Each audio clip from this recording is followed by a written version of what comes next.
Assalamualaikum warahmatullahi wabarakatuh. Salam budi luhur. Perkenalkan, nama saya Siti Zubaidah dan teman saya bernama Nofrita Nailatul Fadilah. Di sini saya akan menjelaskan materi yang telah dijelaskan oleh dosen saya yang bernama Bapak Dr. Muhammad Mabrur Taufik, Sarjana Agama, Sarjana Ekonomi, Magister Manajemen, Fakultas Ekonomi dan Bisnis UBL, Manajemen Strategi. Di sini saya akan menjelaskan materi tentang strategi internasional.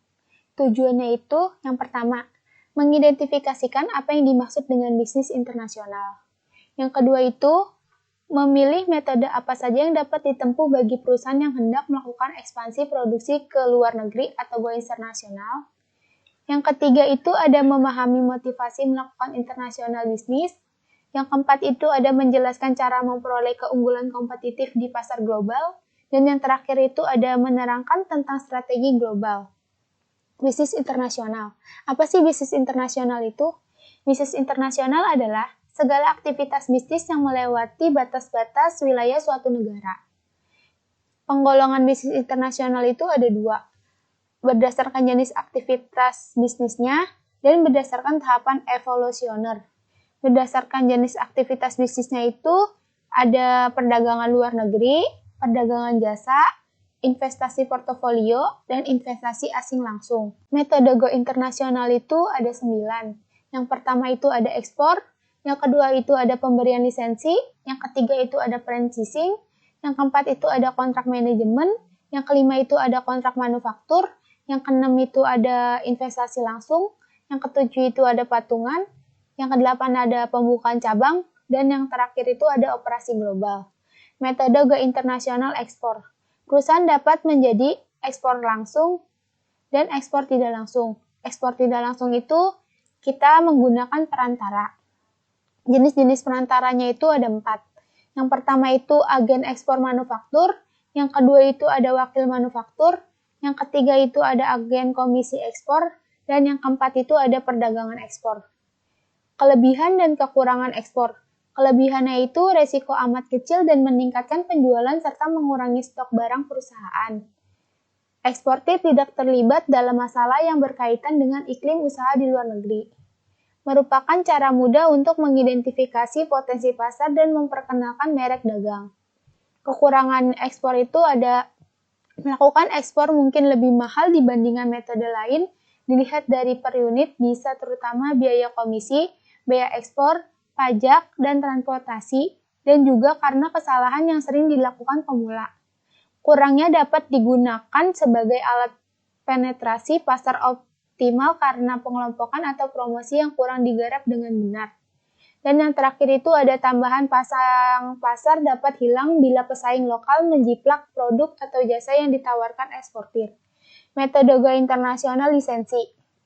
Melalui lisensi, suatu perusahaan pemberi lisensi melibatkan beberapa hak atau intangible right kepada perusahaan asing yang meliputi pemberian hak untuk memproses, hak paten, program, merek, hak cipta, atau keahlian. Metode go internasional franchising. Waralaba atau franchising hampir sama dengan pemberian lisensi. Selain menghibahkan izin pengguna nama, proses, metode, atau merek, perusahaan induk membantu penerimaan franchising dalam operasi dan atau pasok bahan mentah. Metode go internasional kontrak manufaktur. Dalam kontrak manufaktur, TNC melakukan kontrak dengan mitra lokalnya dalam jasa manufaktur, namun TNC tidak mendirikan lokal produksi sendiri. Metode go internasional operasi global. Bila dunia semakin berkembang menjadi pasar global di mana produk menjadi standar di semua budaya, maka perusahaan dapat memproduksi dan menjual produk yang dapat diandalkan dengan biaya yang murah di seluruh dunia. Contohnya itu ada Levi Strauss, Pepsi, dan Coca-Cola. Metode go internasional investasi portofolio. Investasi dalam bentuk surat-surat berharga yang dapat diperjualbelikan di pasar internasional, seperti uang, obligasi, surat dagang, sertifikat deposito, dan saham. Investasi dalam rekening bank di luar negeri atau pinjaman luar negeri. Alasannya itu yang pertama, melakukan diversifikasi portofolio di berbagai pasar dan lokasi. Yang kedua itu ada memperoleh keuntungan yang lebih tinggi. Yang ketiga itu ada menghindari risiko politik. Dan yang terakhir itu ada berspekulasi di pasar valuta asing. Internasionalisasi bisnis motivasi. Teori pasar tidak sempurna. Teori pasar tidak sempurna itu masing-masing negara mempunyai sumber daya yang berbeda dalam memproduksi suatu barang. Teori keunggulan komparatif itu negara atau perusahaan dianjurkan untuk melakukan spesialisasi produksi dan ekspor pada produk yang mempunyai keunggulan komparatif dan mengimpor produk yang tidak mempunyai keunggulan komparatif. Internasional bisnis motivasi. Ada teori pasar tidak sempurna, ada teori keunggulan komparatif, dan teori siklus produk. Teori pasar tidak sempurna itu masing-masing negara mempunyai sumber daya yang berbeda dalam memproduksi suatu barang.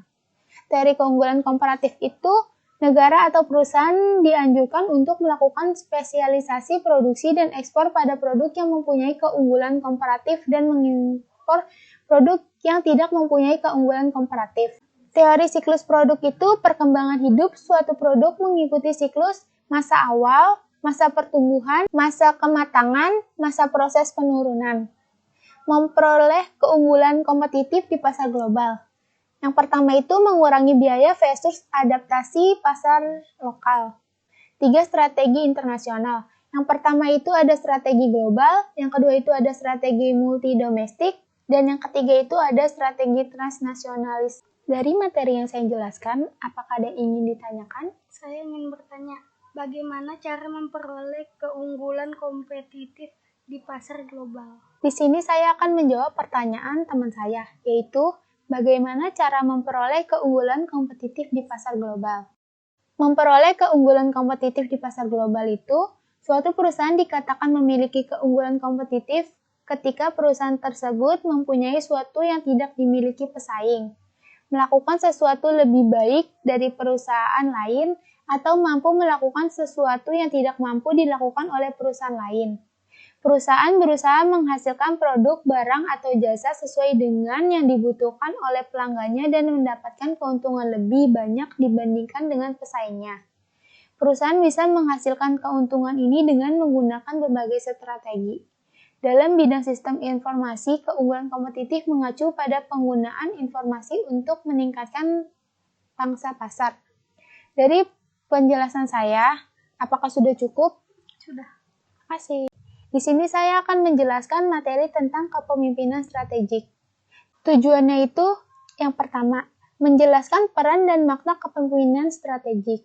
Yang kedua itu ada menguraikan kepemimpinan strategik dan proses manajemen strategik. Yang ketiga itu ada menjabarkan kepemimpinan strategik dalam menghadapi perubahan.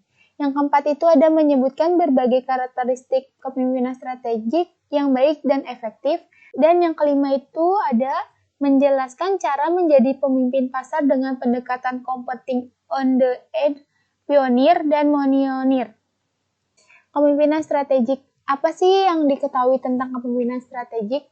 Kepemimpinan strategik adalah kemampuan untuk mengantisipasi, memberi inspirasi, mempertahankan fleksibilitas, dan memberdayakan orang lain untuk menciptakan perubahan strategik yang diinginkan. Kepemimpinan strategik perlu dikembangkan karena yang pertama itu, kepemimpinan strategik merupakan syarat bagi sukses tidaknya strategik. Dan yang kedua itu ada banyaknya organisasi yang kinerjanya buruk akibat tidak dipimpin dengan baik atau terlalu banyak diatur. Kepemimpinan strategik dan proses manajemen strategik. Di sini itu ada kepemimpinan strategik yang efektif itu maksud subjektif dan misi strategik, membentuk formulasi dan mempengaruhi. Keberhasilan tindakan strategik itu ada formulasi strategik dan penetapan strategik.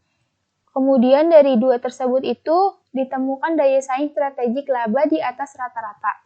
Pengembangan organisasi perusahaan. Untuk dapat meraih perubahan, maka para pemimpin perlu membangun hal-hal seperti yang pertama itu ada memastikan pemahaman umum mengenai prioritas organisasi. Yang kedua itu ada klarifikasi tanggung jawab di antara para manajer dan unit-unit perusahaan. Yang ketiga itu ada memberdayakan para manajer yang lebih baru dan mendorong kewenang yang lebih rendah di perusahaan. Yang keempat itu ada menentukan dan mengobati permasalahan dalam hal koordinasi dan komunikasi dalam perusahaan. Yang kelima itu ada mencapai komitmen personal untuk berbagi visi dengan para manajer melalui organisasi. Dan yang terakhir itu selalu berhubungan dengan apa yang sedang terjadi di dalam perusahaan dengan para pelanggannya. Membentuk budaya perusahaan. Nilai dan kepercayaan yang berkembang di perusahaan akan membentuk kinerja perusahaan. Pembentukan kembali budaya perusahaan merupakan aktivitas yang memakan waktu. Para pemimpin menggunakan sistem hadiah atau reward, simbol-simbol, dan struktur yang dimaksud untuk membentuk budaya perusahaan. Ciri-ciri pemimpin yang baik itu ada empat macam karakter paling penting yang harus dimiliki oleh seorang pemimpin.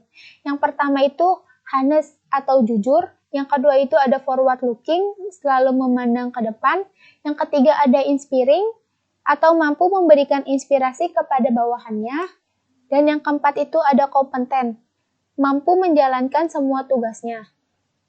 Pelaksanaan pemimpin yang efektif itu pemimpin strategik yang benar, menentukan arah strategik, memanfaatkan dan mempertahankan kompetensi inti, mengembangkan modal manusia, mempertahankan budaya organisasi yang efektif, menekankan praktik etika, dan menciptakan keseimbangan kontrol organisasi. Menjadi pemimpin pasar itu 3 tingkat perusahaan dalam strategi competing on the edge itu yang pertama reacting, yang kedua itu anticipating, yang ketiga itu ada leading. Reacting itu perusahaan hanya sekedar bereaksi terhadap perusahaan. Anticipating itu perusahaan harus mengantisipasi perubahan akibat globalisasi pasar, munculnya segmen pelanggan yang baru, dan munculnya pengetahuan. Leading itu perusahaan harus berupa mengungguli para pesaingnya. Tingkat perubahan dan strategik. Level perubahan itu ada leading, anticipating, reacting. Kejadian leadingnya itu menciptakan teknologi dan produk baru, memasuki pasar baru, dan permintaan konsumen yang tidak diduga sebelumnya. Menjadi pemimpin pasar non-pionir. Non-pionir bisa juga mencapai keunggulan kompetitif dan memperoleh pangsa pasar yang superior. Apabila yang pertama itu non-pionir bisa mempelajari kesalahan yang telah dibuat. Dari materi yang saya jelaskan, apakah ada yang ingin ditanyakan? Saya ingin bertanya, apa peran pemimpin dalam manajemen strategi? Baik, saya terima pertanyaan Anda. Izinkan saya menjawab. Di sini saya akan menjawab pertanyaan teman saya tentang apa peran pemimpin dalam manajemen strategi. Peran pemimpin dalam manajemen strategi itu sangat penting. Peranan pemimpin dalam mencapai tujuan sebuah organisasi sangat menentukan. Pemimpin kapabel adalah pemimpin yang memiliki kemampuan, kesanggupan, kecakapan, teknik atau profesional sehingga dapat meraih visi dan misi organisasi. Kepemimpinan adalah proses menggerakkan seorang atau sekelompok orang kepada tujuan-tujuan yang umumnya ditempuh dengan cara-cara yang tidak memaksa. Jadi banyak definisi tentang kepemimpinan dapat didefinisikan bahwa parameter kepemimpinan umumnya diartikan pada gaya dan perilaku pemimpin. Dari jawaban yang saya berikan, apakah cukup? Cukup. Baik, terima kasih.